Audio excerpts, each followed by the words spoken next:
Kita awali Borgol edisi kali ini, saudara, dengan informasi Polda Metro Jaya menggerebek rumah seorang pengedar di salah satu kampung narkotika di Kota Bambu Selatan, Palmerah, Jakarta Barat.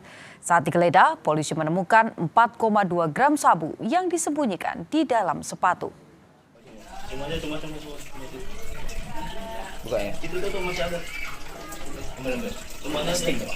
Pengedar narkoba ini tak berkutik usai ditangkap Direktorat Reserse Narkoba Polda Metro Jaya di rumahnya di Kota Bambu Selatan, Palmerah, Jakarta Barat yang terkenal sebagai salah satu kampung narkotika di Jakarta. Penggerebekan merupakan hasil dari laporan warga yang resah atas maraknya peredaran narkotika di lokasi ini. Polisi tengah menyelidiki pemasok utama narkotika ke pelaku yang diduga berasal dari jaringan narkotika internasional.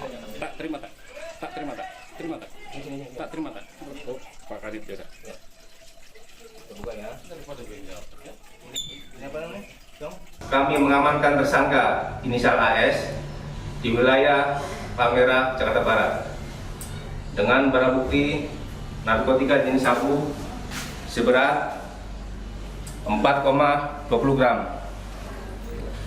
Kita saksikan ini narkotika jenis sabunya.